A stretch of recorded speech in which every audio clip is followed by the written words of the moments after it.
Hello and welcome to V Media. How are y'all doing today? Great, I hope. I'm sure you feel even better after tuning in. Let's go. Governors above 50 years should resign first. Nigerians react to governor's call to Buhari to sack workers above 50. Worried by the near-collapsed economy the nation is currently grappling with, governors of the 36 states of the Federation recently proposed to the federal government to, among others, compulsorily retire all civil servants above 50 years of age, as well as impose levy on workers earning up to 30,000 naira and above monthly. Coming at a time millions of Nigerians are either unemployed or underemployed, the proposals have been met with outright rejection, with many urging the governors to bury their heads in shame. Describing the proposals as wicked and insensitive, some argue that it is against the civil service law and admonish the governors who are above 50 years of age to first resign from office before making such advice to the federal government. Constitutional lawyer and senior advocate of Nigeria, Mike Ozekome, described the proposal as inhumane, wondering what the nation stands to gain if it heeds the governor's advice and populates an already saturated labor market. He said, "The proposed step is unwise, ill-advised, and inhumane. It smacks of the usual government's insensitivity to the plight of the common man. How do you retire civil servants in their prime at 50 years? This is the real age of full bloom, experience and productivity. It is extremely ridiculous. It is the height of irresponsibility and insensitivity. It is the brazen exhibition of cruelty at its highest level." The 30,000 naira is not enough for these same proponents of the funny and phony proposal to buy snacks at KFC or Mr. Biggs. Do they live in another planet? The entire proposal is shameful and disgusting. On its part, civil rights advocacy group, the Human Rights Writers Association of Nigeria, HURIWA, described the proposal as a violation of the 1999 Constitution. HURIWA said the move violates Section 42, subsection 1 of the 1999 Constitution as it discriminates on the basis of age and breaches extant civil service rules which peg retirement age at 60. The group said what could lead to imminent collapse of the economy of Nigeria is the widespread political corruption by public office holders, including the governors and the presidency, who carve out huge chunks of financial resources that are not captured in the budget and pilfer the funds under the guise of security votes. The rights group, according to its national coordinator Emmanuel Onwubiko, noted that the exorbitant costs of running the executive arms of government are the two tiers of government of federal and state, especially are the draining pipes that could precipitate total collapse of the nation's economy. It further advised executive arm of government at both the state and federal levels to cut down on the cost of governance, including amending constitutional provisions on appointment of ministers and commissioners to peg the number of each category at 6 for ministers representing the 6 geopolitical zones for federal government and 3 for commissioners per state representing the 3 senatorial zones of each state. HURIWA asked for the law to be amended so that citizens above 50 years cannot run for offices of governors and president of Nigeria because of the possibility that such persons may be subjected to unexplained health challenges associated with old age.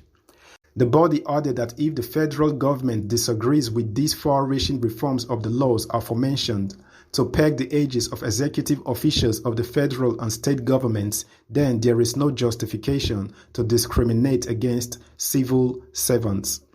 In his own reaction, one of the presidential aspirants of the People Democratic Party, PDP, in the just concluded primaries, Dr. Cosmos Ndukwe asked governors above 50 years of age to first resign before asking the federal government to sack civil servants above the age of 50.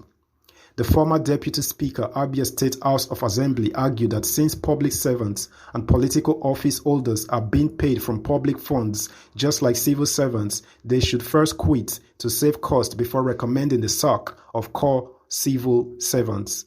He further argued that the amount of public funds spent on civil servants is a peanut compared to what is spent by public servants. According to him, how much do civil servants earn compared to what public servants get? Look at the security votes of governors. Some of them collect up to 1.5 billion a month, some 1 billion, 800 million. What are they doing with it? If they really want to cut down on the cost of governance, they should start from themselves, not poor civil servants.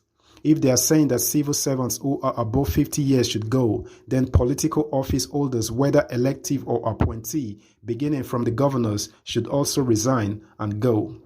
The former chief of staff to the governor also flayed the governors for advising that civil servants who earn up to 30,000 naira be levied, saying that such amounts to double taxation as tax is deducted from salaries of workers, including those in the public sector. He advised the governors to first cut cost of governance by abstaining from some of their unnecessary expenditures if truly they want to save the economy from collapse. Reacting also, former Secretary to State Government SSG Abia State Elder Raf Egbu said staff emoluments were not the problem of Nigeria but misplacement of priority by governments. He said that government most times waste money on white elephant projects that have no bearing on the people and at inflated costs just to enrich those in power. The cost of most projects is 700 times over that of the actual cost.